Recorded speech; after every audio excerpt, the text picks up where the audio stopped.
Hi, I'm Alan Yun from the University of Hong Kong. I'm now the president of Hong Kong Association for Educational Communication and Technology. Let me give you a little bit about the history of our association.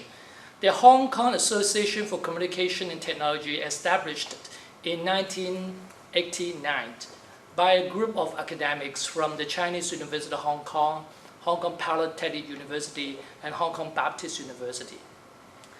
Today, we are very lucky to have an opportunity to interview the founding president, Dr. Liu Yan. So then, Mike, would you like to ask the first question? Okay, I'll be glad to, yes. This is Mike Spector. I'm a past president of AECT, and it's been my pleasure to have met Dr. Liu Yan last several years that I've been working here in Hong Kong, and I was here for the 25th anniversary celebration in December. I wonder if we could start by you explaining what the Hong Kong AECT logo represents. Yes, it's very Chinese-oriented in terms of the philosophy of it. As you can see, there are 4 lines under the boat. This is the boat. And then you can see something like Hong Kong. Can you see Hong Kong? This 2 lines. Okay. Hong Kong and the AECT. HK. Okay, Hong Kong, I see it now. Yeah. Right? Yeah. So in the boat, right? Yeah. And the 4 line. The 4 line means the 4 waters. Within the 4 seas, we're brothers and sisters. Therefore, our association, AECT, is like a family. The Hong Kong AECT is such a family. All the families get together in different international perspectives. Yeah. So I like it. So AECT is our family. And my family too, and I'm glad to be part of it and to have met you. I wonder if we could start by you giving us an overview of who you are, where you currently work, and what you've been doing recently. Yeah. I'm Leo Pat Kong Yang. You call me Leo. Okay. Yes. I've been in the field for a number of years, over 60 years. I was a teacher of English and mass media and a developer of tertiary teacher education, especially these past 20 years. Right. I just retired from the Hong Kong Zhuhai College of Higher Education, where I have been the director of and professor of the Staff Educational Enhancement and Development Program for over 10 years. Great. So Leo, could you describe your career path, educational institutions, different jobs, places of employment? Yeah, I've switched to the older history in 1967. Before I went to University of Wisconsin from Hong Kong to further my studies in media and theater arts. I was a full-time English teacher, a freelance actor, and actors training lecturer, and I was once the director of the Artist Training Center for Shaw's Brothers Studio, some years ago. In Hong Kong, during the 80s and the 90s, I hosted a number of radio and television programs, mainly on life and living, public speaking, interpersonal communication, and other related areas. For all these years, in different periods of time, I taught audiovisual communications, television, photography, non-verbal communication, interpersonal communication, in a number of universities, including the Chinese University of Hong Kong, Columbia University Teachers College, University of Pittsburgh, and the University of San Francisco. Again, in 1992, after having worked at the Chinese University of Hong Kong for 16 years, I changed to work as the director to initiate the staff development program at Lingnan College. Now it's called University. After my retirement from Lingnan College in 1998, I was invited to be the chief consultant of the staff development program at Baptist University, Xi'an College, and then Zhuhai College of Higher Education at various time until 2015. Now, I conducted many communication, leadership, management, and public speaking training workshops over the years. My career path is very diversified, as you can see. Absolutely. Yeah, right. In a nutshell, it's all about education, communication, and technology.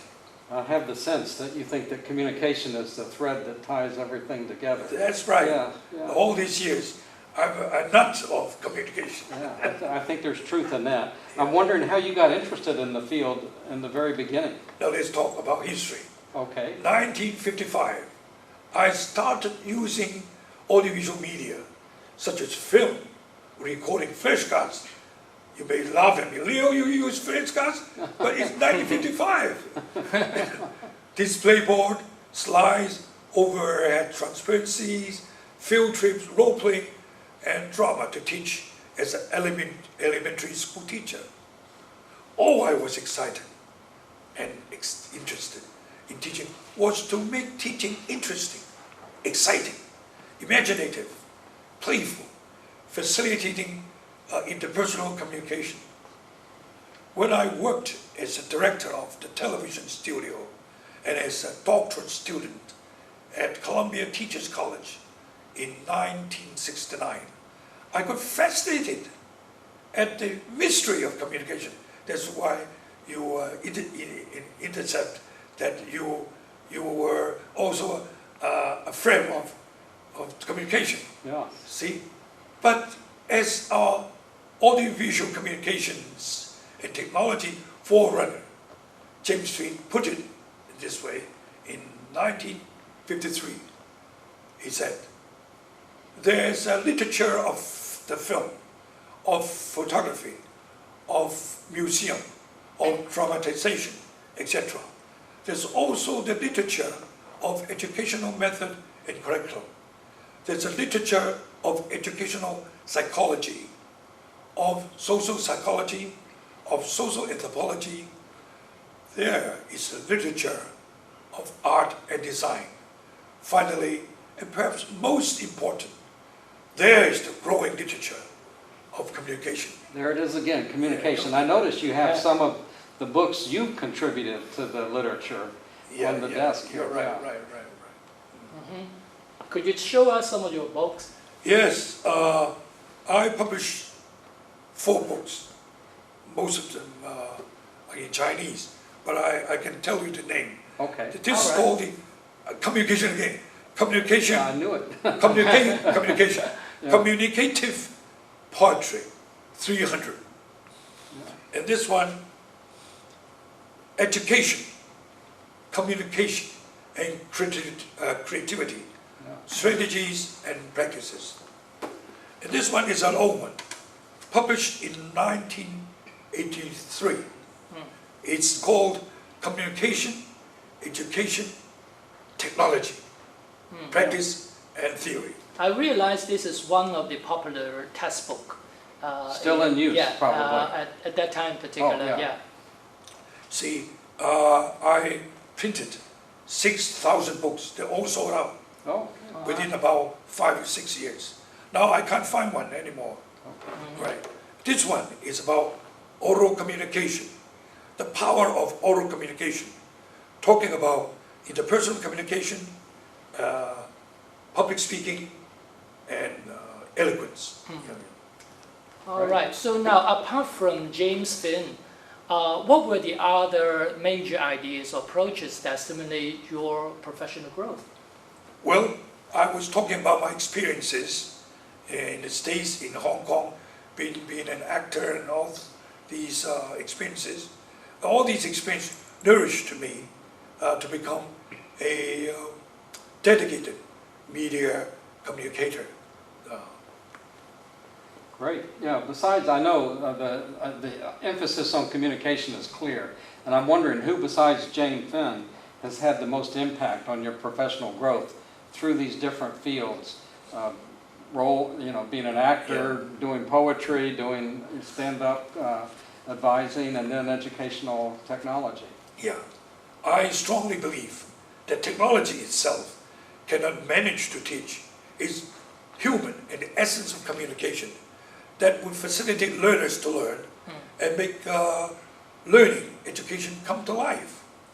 Now, Dr. James Finn, as I told you earlier, advocated the communication literature, and Dr. David Berlow, he introduced his SMCR, that's Sender Message Channel Receiver model, that influenced my professional growth. And Dr.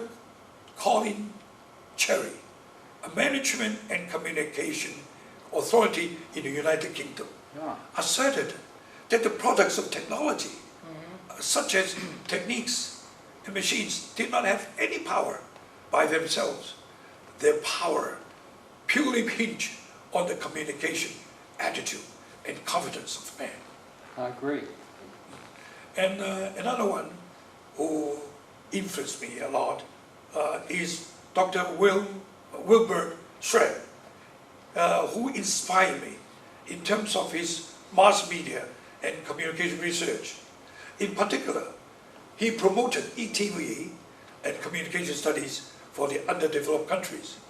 He was also the first consultant to come to Hong Kong and China through the introduction of Professor Timothy Yi to develop mass media studies at the Chinese University of Hong Kong and other universities in China. Maybe you may not have heard of this expert in visual communication. No, I haven't. His name is called Nathan Nobler, a visual communication psychologist stimulated by critical thinking, by his three key dimensions of perception, experience, emotion, and intelligence. Now, you know that? People see what they want to see, what they are prepared to see. People see the same thing differently. We should not judge a person by one-sided view. We should see from different angles, critically, using your critical thinking based on the process of the three dimensions in perception.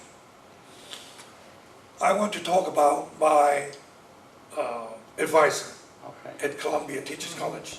I must thank Dr.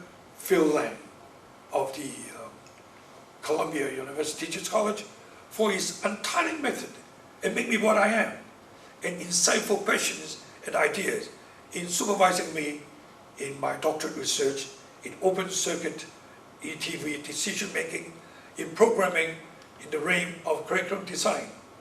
All the above professors had the most impact on my personal growth. And today, the value of communication, in particular, the human communication aspect, theory and practice of learning process of the learner, has yet to be explored and to be developed. Regardless, much emphasis has put into the electronics of the computer, web technology, which has overridden its adverse effect of the users. I have a little verse to share with you. I know you like poetry. I've read some of your poems. Yeah. Thank you. Now, information is a discipline of culture, value, and technology. If we plan to use it wisely, with a critical mind so sublime, it will provide us with needs, interests, and convenience, transcending space and time. If we use it aimlessly, without discretion, having no humility and creativity, communication and passion, information will make people indulge in fantasy and weaken their positive passion. Last, information will become a heap of harmful resources. So true, information, we are sometimes scared of you. Information, we are in need of you. Oh, can I follow up? I just had a thought about the three dimensions of perception. experience emotion and Yeah. intelligence. Yeah. And you mentioned there's been a lot of research. It seems to me that most of the research is about each one of those separately as opposed to the interactions of all three. And I wonder what you think about that. I think if, just say for instance, if I like you, my experience, I've known people like you who wear beards. Yeah. When I see beards, I know that he's a good guy. Ah. So that's from my own experience. Ah. You see? Number two, I mentioned with my emotion. You are nice to me. I'm nice to you. We chat very friendlily. So my emotion is with you. So it is positive. And thirdly, intelligence. Oh, he's a really good guy. I've used my imagination, my thinking to analyze, see if you're a good guy. And finally, I use these three dimensions together. Finally, oh, my inspector is a good guy. According to my experience, it's not one-sided, right? Yeah, thank you. Yeah. I can agree more, but how would you describe your research interest and aspiration when you first start your career? How did they change with time? When I first started teaching, I had already realized that teaching was a playful game, using role-playing, dramatization, pictures, slides, and audio recording as audiovisual aids. The one-to-one, face-to-face teaching was warm. I should have said, has been warm, intimate, and interpersonal. However, as time changed, the e-learning web or distant learning modes and other forms of information technology systems do not seem to be humanistic and passionate. It lacks warmth and face-to-face interaction and human touch, especially for the children. However, I'm satisfied with my teaching career in the use of educational communications and technology, though limited to the use of more sophisticated information technologies. But however, I cite a verse, I cite some paragraph for you to appreciate.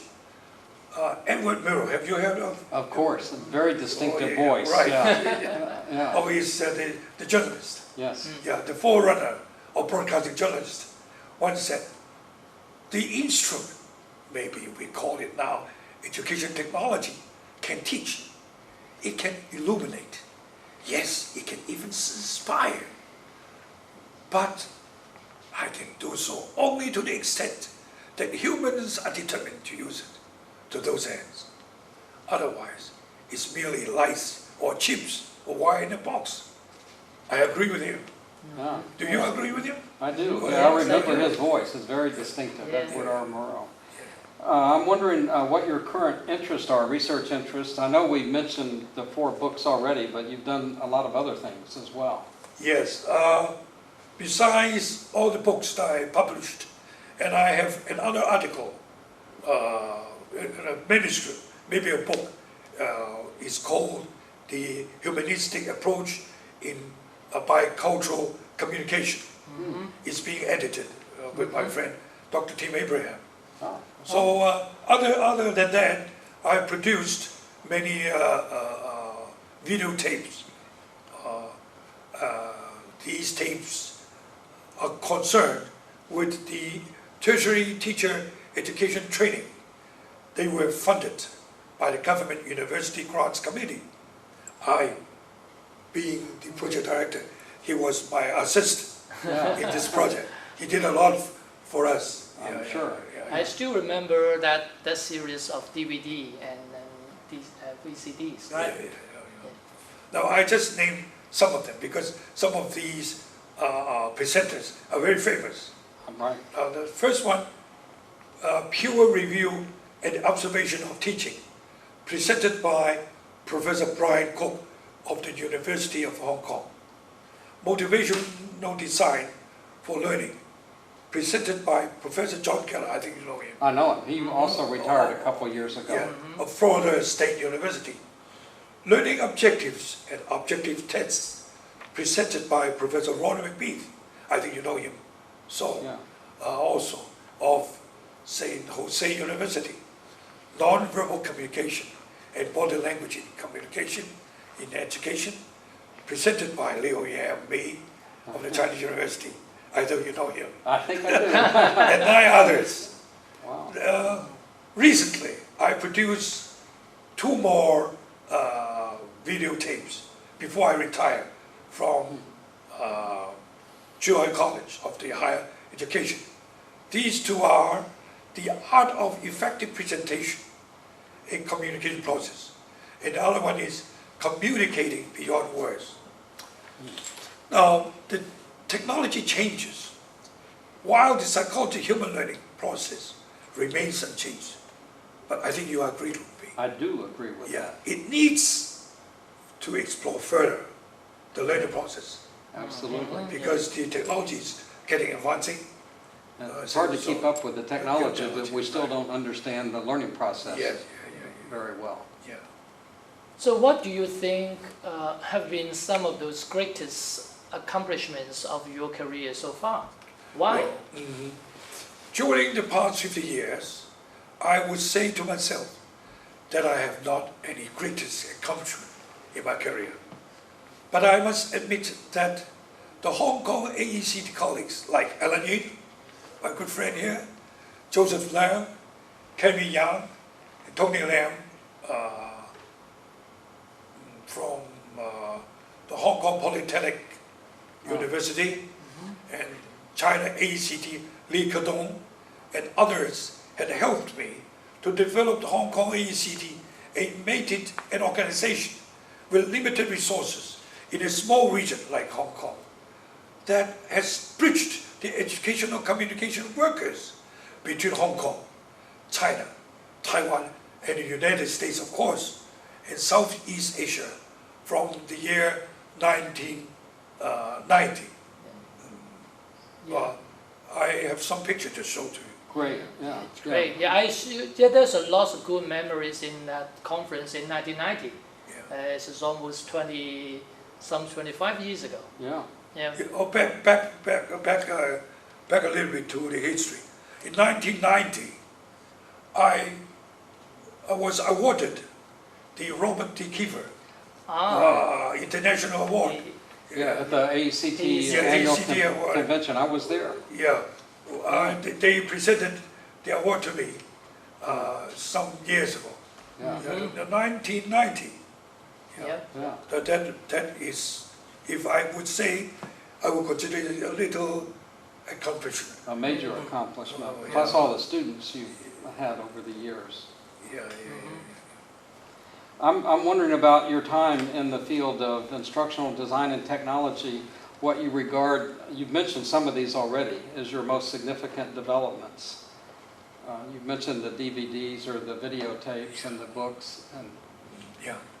I don't have much research in IDT, but I feel that the definition of instructional design had aroused the interest of the academics to talk about it for some time. I think you know it. yes, In the States, many people wrote articles and to attack it or to go for it or to complement it, you know.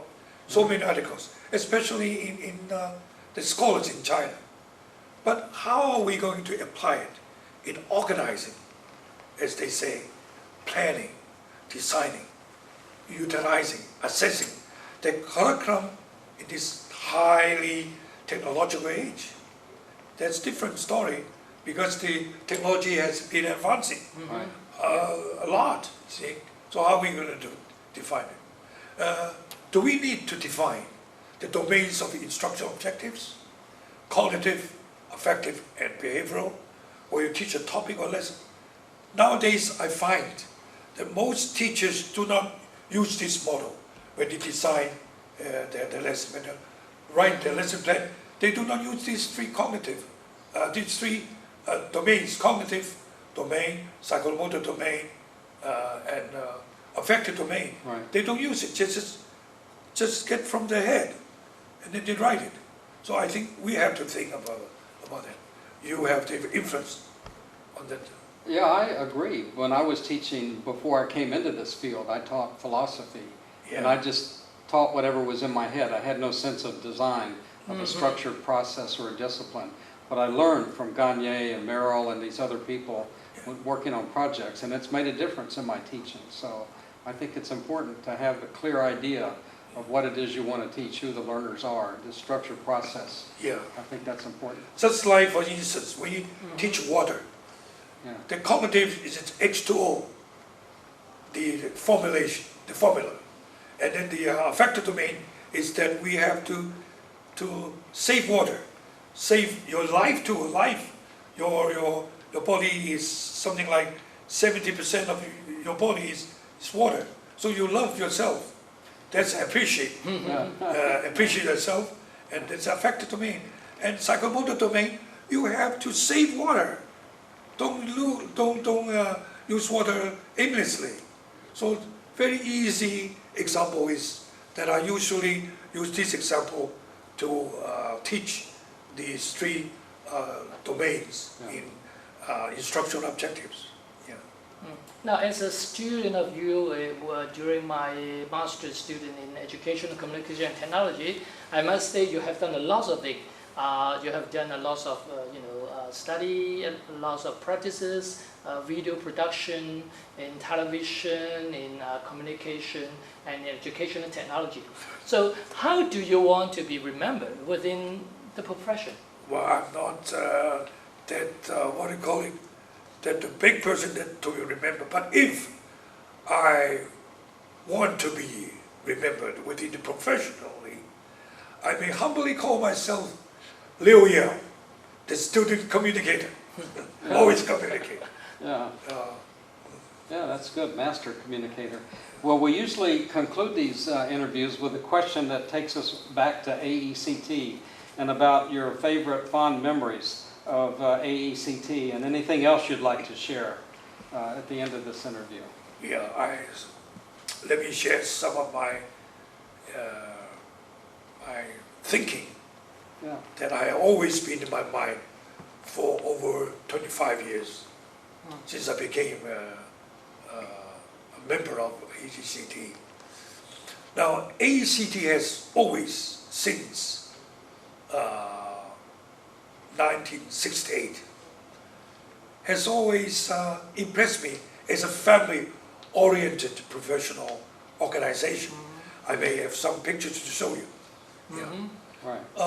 Scholars like Clem Chow, you know Clem Chow? I didn't know him. Yeah, No. those were the days. Yeah. Yeah, in the 1990s. It was very active. It was the president of the International Division. Okay. Yeah.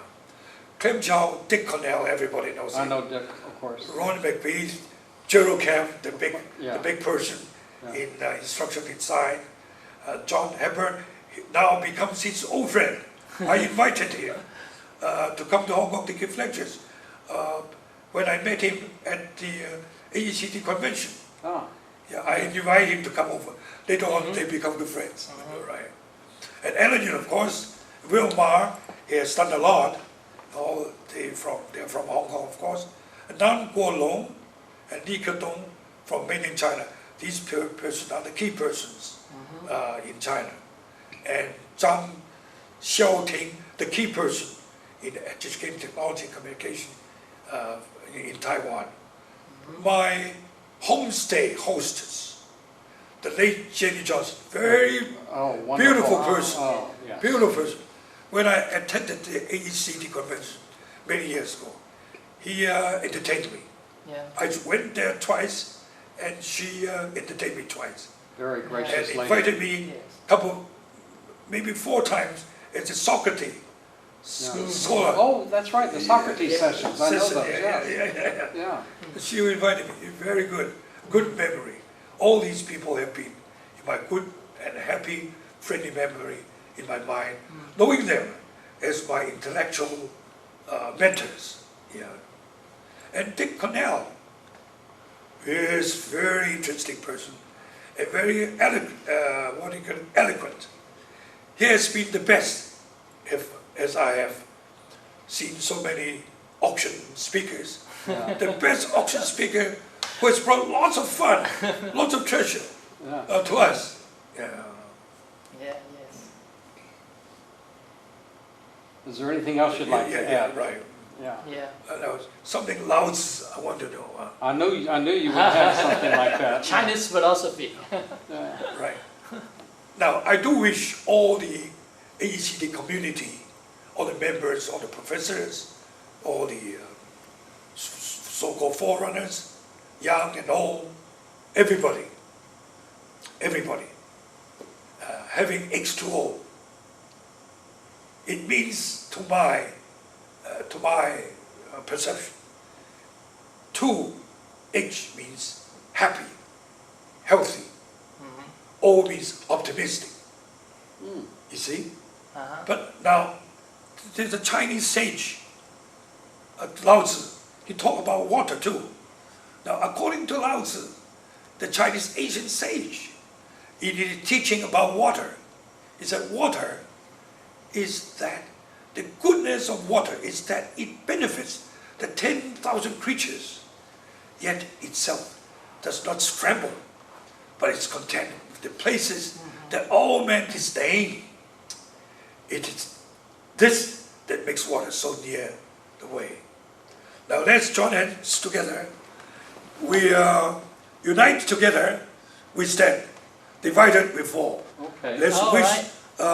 our AECT become the big family of all the education, communication, and technology workers. Great. We Great. love each other.